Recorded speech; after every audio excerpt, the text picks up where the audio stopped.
Indy 500 coverage is brought to you by the members of the DL 500 Club. Click the link in the description, join today, and get exclusive content. 1 week from today, well, and probably give or take a couple of hours because we're recording this at like 7 p.m. local time. But 1 week from today, someone will be standing in this spot as a new champion of the Indianapolis 500. And I have a sneaking suspicion it's going to be one of the 3 cars on the front row of this year's Indianapolis 500. But you know what? The last 3 days, I mean, it was a rough start to Indy 500 practice, that's for sure. The rain, the uncertainty surrounding this series, which is well documented at this point. But the last 3 days of Indy 500 goodness has just been so refreshing. So refreshing. I just thought, Friday through today has been some of the most entertaining, most dramatic, and just feel-good stuff that we've seen in a long time. Now, obviously, there was a lot of drama today. We did bump one driver and car from this field, but there's a lot of positives as well. 3 separate track records set today during the running. The plenum events that we saw yesterday for Chevy, I guess the solution, or at least the patchwork solution, was for the teams to select one gear and run it for most of the run. My understanding is that the Chevy teams were instructed to take one downshift from 6th to 5th, and then at that point, you're stuck in 5th for the rest of the run to not risk a plenum incident. So that's just kind of following up that story. We've got a very packed and stacked video today. We're talking about one of Penske's best days here at the Speedway, which of course is today.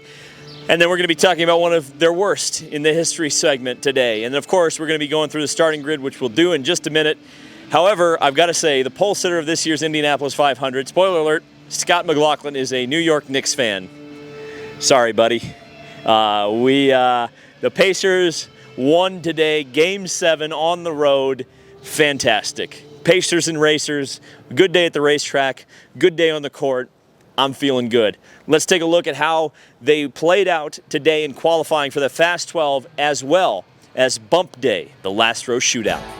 And as I mentioned, Scott McLaughlin, the pole sitter of the 108th running of the Indianapolis 500, 234.220 miles an hour. That tops the mark set by Alex Palou last year, which in turn upset the mark of Scott Dixon the year prior, and of course Scott broke Scott Brayton's track record from 1996 back in 2022. That's an amazing result for Scotty Mack. I've said it all week that he has one of the strongest cars in this year's field. I knew it from pretty much day one, believe it or not, and I think Scotty is going to be the one to beat on next Sunday. Will Power in the center still does not have a pole at the Indianapolis 500. He's looking for a second win and has an amazing shot from the middle of row 1. And on the outside is defending champion Joseph Newgarden. And he looked really strong as well. I think any of the 3 Penske cars are the ones to beat. First front row lockout and the second overall, both from Team Penske. And the Yellow Submarine was on the pole in that one as well. And it won the race. Alexander Rossi was Luke Skywalker today. He tried to blow up the Death Star, could not. He'll start on the inside of row number 2, but don't count out Alexander Rossi. Don't count out this guy either, Kyle Larson. I mean, my God, what else can you say about him? I'll try to add some words later in this video. But Kyle Larson upset the 1 and 4 lap rookie track records today. The 1 lap record was held by Benjamin Peterson, set last year. The 4 lap track record for a rookie here was Tony Stewart back in 1996. That stat comes from Dr. Indy, and it's a good one. So Kyle Larson, we'll talk about him a little bit later. Santino Ferrucci on the outside of row 2, 2 positions farther back than he started last year, but we know Ferrucci's going to be there on race day.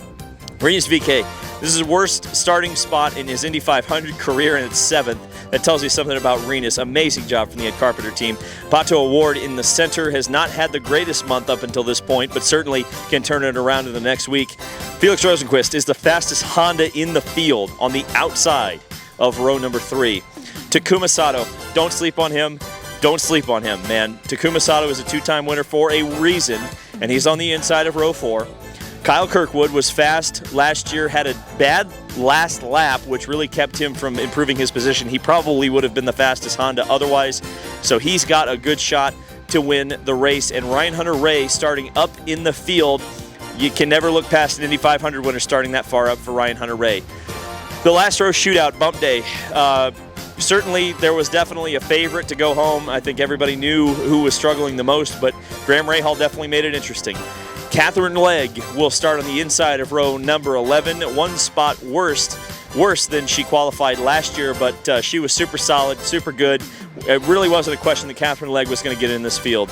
Marcus Ericsson, he definitely kept it entertaining for us, that's for sure. A bad mistake on that first run, mistaking the white flag for the checker, and he bumped his way into the field, bumping out Nolan Siegel. Graham Rahal, as it turns out, it is 1994. He made the field. He's just like his dad the year after getting bumped. He's the only car in the field to qualify under 230 miles an hour. And ironically, despite the fact that he did not qualify last year, of course, he replaced the injured Stephen Wilson, and he will start the 2024 Indy 500 from the same spot he started the 2023 race last. Nolan Siegel, it was a valiant effort. He had help from Tony Kanaan actually starting last night. We mentioned Charlie Kimball and others, but it wasn't enough. He left it all out there and then some, and he crashed in turn one, kind of reminiscent of Mark Smith's failed attempt in 1994. And so there's no doubt about it. The first front row sweep in the Indianapolis 500 since 1988. That was one of Penske's greatest days here at the Speedway. This was one of Penske's greatest days at the Speedway. Our history segment yesterday, 1994 Indy 500, one of Penske's greatest days at the Speedway. But let's talk about the objective number one worst day at the Indianapolis Motor Speedway. Team Penske had it. You know, we didn't plan this to be this way, but it just kind of worked out that way. It's a bit of whiplash, but our history segment today is about the 1995 Indianapolis 500 and the struggles of Team Penske. If the 1994 Indy 500 was Penske's greatest triumph, the 1995 Indy 500 was its greatest failure. As it turned out, the only weakness the 209 Mercedes pushrod had was politics. Just after the 1994 race, the United States Auto Club made regulation changes to reduce the turbocharger boost on the engine. Penske still intended to race the engine in the 1995 Indy 500, as well as supply it to any Ilmor customer willing to lease one. Much to Penske's surprise and anger, rules were changed again in the winter of 1994, further reducing the boost on the Mercedes after mass production had begun. Penske and Ilmor canceled the Beasts program, choosing to utilize its conventional kart Ilmor, which would be badged as a Mercedes-Benz but had no mechanical relation to the 1,000 horsepower 1994 engine. When cars arrived in early May, it was immediately apparent that Penske didn't have the speed. The 1,000 horsepower Mercedes in 1994 had masked a fundamental handling problem with the Penske design chassis. When the 1995 model was paired with a conventional motor, the result was a disaster. Penske responded quickly, choosing not to qualify in the first weekend. Penske borrowed two Lolas from the Rahal-Hogan team, as well as a Reynard from Pagan Racing. Drivers Al Unser Jr. and Emerson Fittipaldi worked all week to try to find the speed for the bump weekend. For Little Al, the speed never came, and the defending Indy 500 champion became the first to attempt to qualify and fail the following year of a victory. Fittipaldi actually did qualify for the starting field in an ex-Rahal Lola Mercedes, but in the ultimate irony, he was bumped from the field by Stefan Johansson, whose Bettenhausen team was the only Penske customer team. Much like Penske, Bettenhausen had realized their 1994 Penske Mercedes wasn't going to cut it, and Johansson found himself piloting an ex-Arciero Racing 1994 Reynard Ford. Johansson was just fast enough in a last-ditch qualifying attempt, and in nightmare fashion, the team and drivers who had won the previous two Indianapolis 500s would not race on Memorial Day weekend. To this day, 1995 remains the most legendary bump day of all time. So I preface everything I'm about to say by reiterating that really we're not going to know for sure what the 33 cars qualified for this year's Indianapolis 500 are really going to look like on the racetrack all together in race conditions until we see the practice tomorrow. The Monday practice session typically is when I really solidify a driver I think is going to win the Indianapolis 500. I think you probably have a suspicion who I'll pick. Also, just a quick shout out to IndyCar Radio. I will be joining them at some point between the 1 and 3 o'clock hours. You don't know when it's going to be, but I'd say that's probably pretty good for their rating. So just tune in for the entire session. It's a good for a work, good for a lawn mow. Just listen to it. It's free on the internet. So when I jump on, you guys will be able to listen to me, Mark Janes and Nick Yeoman in the booth at some point, and of course Nick and Mark will be leading that. Thinking about today and kind of some of the expectations I have for the rest of the week, I think that there's a very high probability that Team Penske can control this race. You know, if you look at the last few years here at the Indianapolis 500, there's been a very clear distinction between the first three and everybody behind.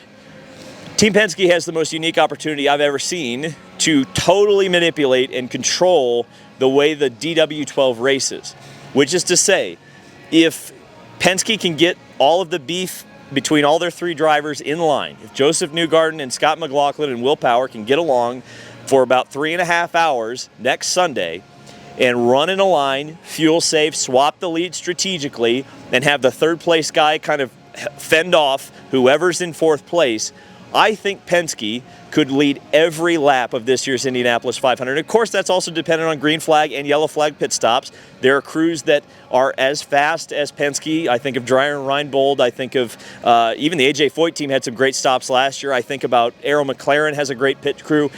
There's a lot of teams that can cause havoc in the pits, but if it's a race that goes green, much like we've seen in a lot of the most recent years. And while this has been a crash fest month, there's a possibility the race could be very, very benign. So Penske has a very unique opportunity to totally dominate this race, very similar to the way that they did in 1988, the last time they swept the front row. Kyle Larson, he's been everything we could have expected and more as far as I'm concerned. I'm not just talking about on the track. You know, I guess, if he's not the top finishing rookie, I know we're all going to complain that some other rookie did enough to earn the Rookie of the Year, but Kyle Larson has been so impressive, and he has been so gracious with the media. He has agreed to every interview, done every media obligation, done every thing that this track and the series has asked him to do. He's been a great, great ambassador to the Indianapolis 500 and motorsports in general. So I'm just super impressed with Kyle Larson, and I'm very excited to see what he's able to do from 5th place in his first Indianapolis 500. Are there any sleepers through the rest of the field? Well, I'll put it this way. I think there's 30 sleepers, and then there's the favorites. The 3 Penske cars on the front row.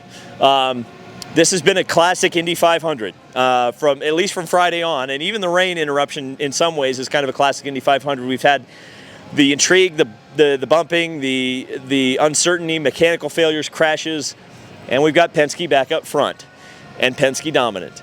And, if you look at recent history, let's talk the last 25, 30 years, certainly since they returned after that disastrous 1995, just kind of makes sense that Team Penske is going to be going for it. They're going for Roger Penske's 20th Indy 500 win. I know there's going to be questions. I'm sure I'm going to hear it in the comment section about, the optics of having all of the Penske cars on the front row. Certainly that's going to be a discussion, and we'll see how it plays out. But again, this is a team that has done this before. It's not really a surprise. They got what they needed from A.J. Foyt Racing, and it's clearly propelled them to the front.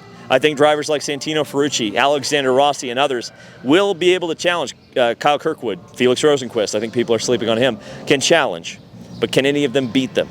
I don't know about that. I guess we'll find out on Monday, on Carb Day, and then on Race Day, where someone will stand right about where I am, drink the milk, get the kiss from the Queen, and go into racing immortality. Thank you guys so much for watching, and I'll see you in the next video.